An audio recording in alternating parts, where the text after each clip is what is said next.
Welcome to the Three Martini Lunch. Grab a stool next to Greg Columbus of Radio America and Jim Garrity of National Review. Three Martinis coming up.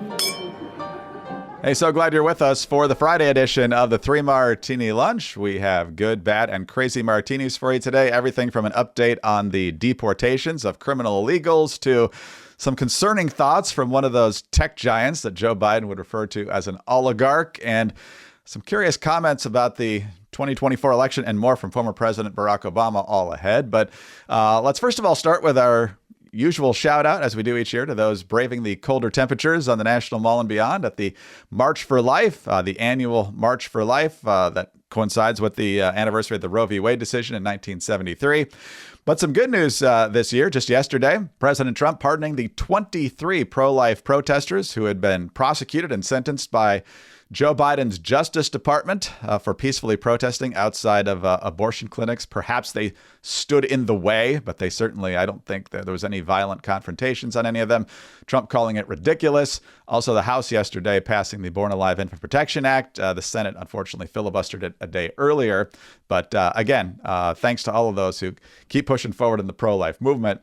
Our official Good Martini today, Jim, is the latest in the efforts to get criminal illegals out of this country. And so far, so good. Tom Homan just yesterday, and these numbers are probably better now, saying 1,300 people have already been arrested and are in the process of being deported. And Caroline Leavitt, the press secretary now for President Trump, says the first military flights of criminal illegals out of the country have begun out of El Paso. Today, this first flight down to Guatemala. So that whole process is underway. Different cities around the country, these arrests and raids are happening. Over in Boston, NBC 10 is starting to wring its hands a little bit, saying there are growing concerns over potential ICE raids in Massachusetts after federal agents were seen entering homes in East Boston on Wednesday and taking multiple people into custody. That doesn't sound all that drastic. But Bill Melugin, the border reporter for Fox News, putting this into perspective, saying, I'm curious what concerns there would be over the following being removed from the streets by ICE Boston yesterday. 2 MS-13 gang members, one of which has an Interpol red notice warrant for aggravated murder, Haitian gang member with 17 convictions, multiple alleged rapists, including one who held a gun in a woman's mouth during the crime, a Dominican charged with assault with a deadly weapon, with a box cutter and heroin trafficking, a Salvadoran man charged with rape, and a Haitian man charged with sexual assault. These are not abuelas and children. And so, Jim, I'm actually kind of surprised there hasn't been more pushback on the left. The governor of Massachusetts, who was so welcoming to the illegals until she ran out of money to take care of them, is actually saying she's in favor of all these deportations, at least of the criminals. So we have to leave it up to the likes of the New York Times and NBC 10 in Boston to protest it. But this is a promise made, and literally from day one, as Tom Homan promised and Trump promise kept. This seems to be going well. Yeah, I'm reminded of the mayor of Denver who did that sudden about face for about 24 hours. He was threatening, we'll deploy local Oh, that's illegal. Okay, never mind. We're and he mentioned that he wanted to cooperate on violent, criminal, illegal immigrants and getting them deported. First of all, a shout out to Bill Melugin, who I think is probably one of the best, whether or not you count Fox News as mainstream media, just flat out one of the best reporters on this beat. Yep. And fair point. Our friends on the left for a long time would have this habit of saying that Republicans or conservatives were xenophobic and anti-immigrant, very deliberately blurring the line between legal immigration and illegal immigration. You can find a handful of conservatives who think we have too many legal immigrants coming into the country. But by and large, what people don't like are illegal immigrants, and in particular, the ones who are gang members, drug dealers, DUIs, those who have committed crimes, additional crimes in this country, because entering the country without permission is indeed a crime. So what we're seeing here, I think, is a familiar bit of this playbook, and well, if you're taking away the rapists or sex abusers and violent assaulters, who's going to do that? And apparently, I guess maybe the attitude of that local Boston affiliate is that these are jobs Americans won't do. So really, no one's going to be doing the assaulting and raping if they're taking away jobs from American thugs and American rapists. So my tongue is in cheek when I say that, but just kind of observing that there really shouldn't be any controversy with this. And I think you're seeing from the reaction of a whole bunch of Democratic lawmakers and a chunk of the media who are usually very critical of Republicans and usually critical of Trump, that there's now this broad bipartisan consensus that this was not, that these are people who have always been meant to leave the country. They've already been adjudicated. They've already had their day in court. And that the orders to get rid of them have been in place for a long time. There just hasn't been any carrying out of this. So it's terrific to see these folks being marched onto a plane. They are now some other country's problem. You did not have permission to enter the country. We're sending you back. Don't you dare come back. We'll see if this continues. I hope it certainly will. There's certainly no indication that it will not. And this is an important early first step. Now, my colleague Mark Krikorian makes the point that this is great, but we're still going to at some point have to deal with the issue of at least nonviolent illegal immigrants who are in this country, many of whom are working and many of whom are getting paid under the table. And yes, thankfully, they're not violently assaulting people, but they are putting downward pressure on wages, and they are putting a circumstance in which they are competing with native-born U.S. citizen and U.S. green card holders for jobs, and that's not right. I suspect there will be less of a broad bipartisan consensus in terms of deporting these people, but we can cross that bridge when we get to it, and we can have that discussion. And I think there's, right now, you get rid of the gang members, you get rid of the violent folks, everybody's going to be a heck of a lot happier in this country. So at this point, keep it up, Trump administration. Yeah, exactly. And as you and I were talking about earlier, a lot of politicians like to perpetuate the problem, or at least not deal with it and keep it as a campaign issue. That doesn't seem to be the case here. And for Trump, who's not going to be running in 2028, despite what Congressman Andy Ogles is trying to do by changing the 22nd Amendment, that's not going to happen. Trump is just flat out doing what he said he was going to do because, first of all, I think he thinks it's the right thing to do, but also because he's not running in 2028. So there's no other reason to hang on to the issue. And so I think we're seeing a much more well planned out and much smarter approach to this issue than even when he came into office 8 years ago. So it's kind of nice when people actually follow through. And this issue, as we reported earlier in the week, 90%, pretty close to 90% in the New York Times poll wanted criminal illegals out of the country. And that's what's happening. So I think we're going to see pretty strong reviews as long as this keeps up. Peggy Noonan's column in the forthcoming edition of the Wall Street Journal's weekend edition makes the argument that maybe Democrats are kind of standing back and being less vociferous in their opposition to this because deep down they kind of want Trump to do this, to resolve the issue, to lower the temperature on the issue of illegal immigration at the border so that Democrats don't have to deal with it. And the idea that, at some point we will come back, they'll come back and the priorities of the voters will change. I'm fine with taking that risk. I think given that we've all lamented politicians who don't want to solve a problem, they rather run for re-election on promises to solve the problem. I think there's now such a broad bipartisan consensus that no, you have to deal with the border, you have to deal with immigration enforcement, you have to deal with the fact that, look, are there people out there who deserve asylum? Sure. But everybody and their brother has learned claim asylum in the country, and the U.S. will not throw you, will let you stay until they can get a court date in 2035 or some far off date. So look, so far, so good. Let's see if they can keep this up.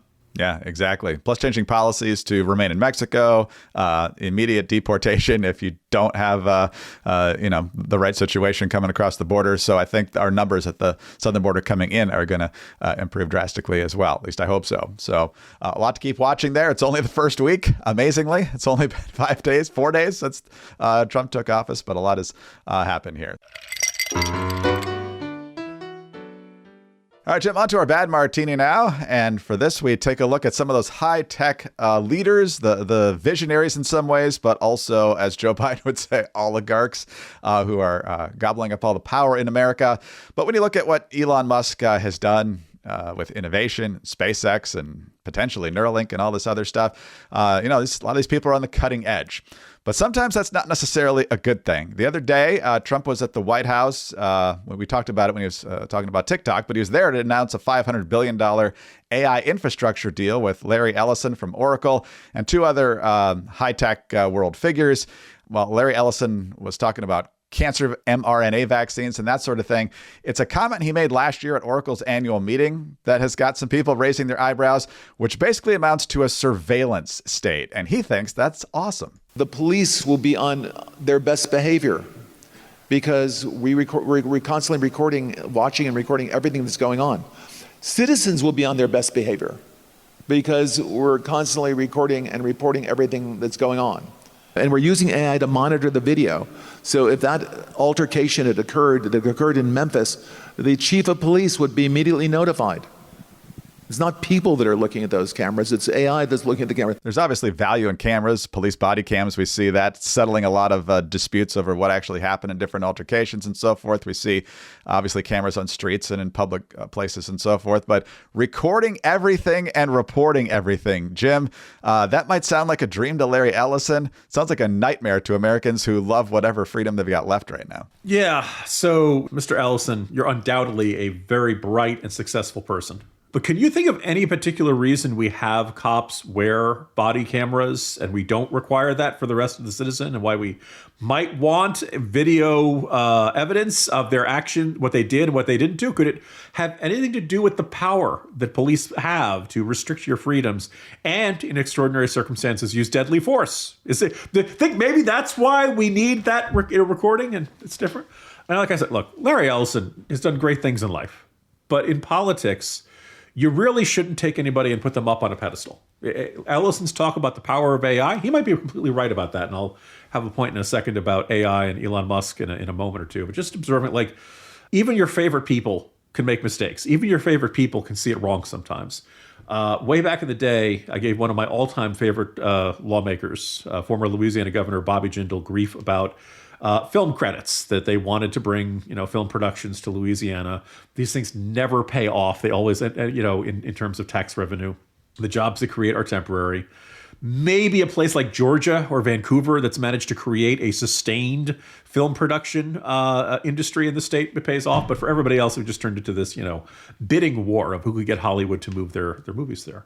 Even your favorite guys can make mistakes. So just don't outsource your thinking to anybody. Evaluate what they have to say. What Ellison has to say, AI could be great. The idea of putting cameras everywhere and letting Skynet run the evaluation of whether we've committed any crimes, yes, I realize. Not, by the way, you can't see one of my teenagers, but somewhere in class right now, they're just having a headache knowing that dad has made these completely wrong comments about AI. But anyway. And just finally, the other thing. So earlier this week, so Trump has this big announcement about Stargate.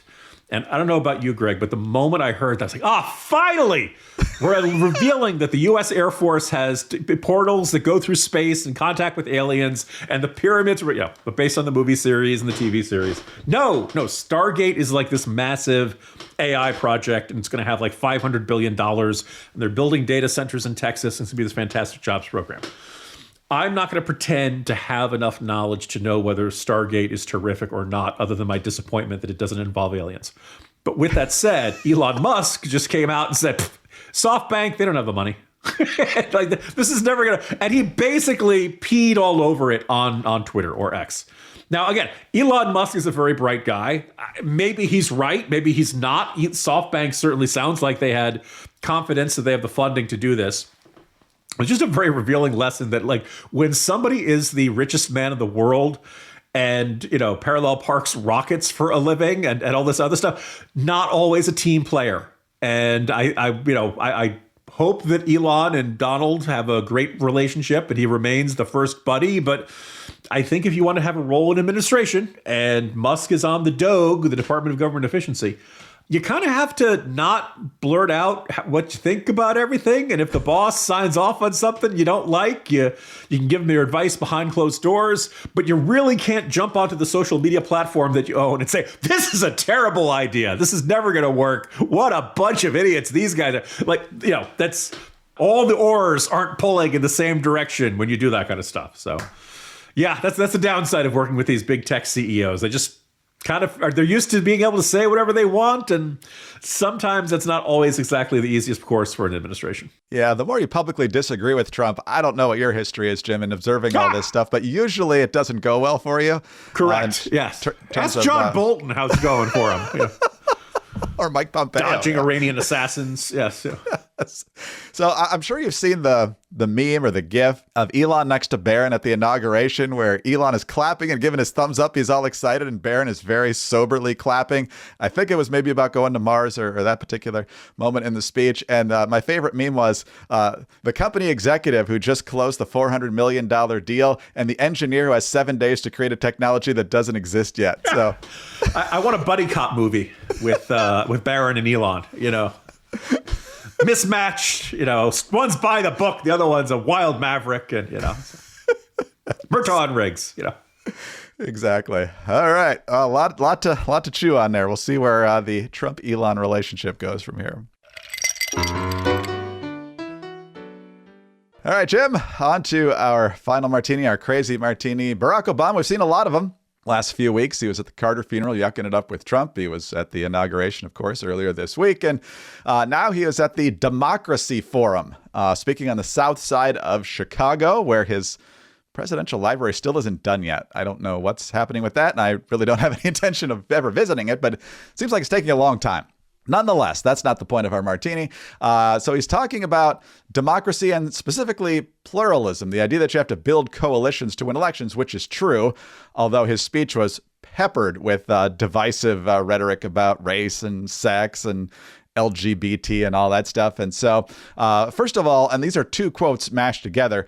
First of all, his analysis of what American voters think of democracy is quite something. And then his opinion of how to forge coalitions. The election proved that democracy is pretty far down on people's priority list. Pluralism is not about holding hands and singing Kumbaya. It is not about abandoning your convictions. It is about recognizing that in a democracy, power comes from forging alliances and building coalitions and making room in those coalitions, not only for the woke, but also for the waking.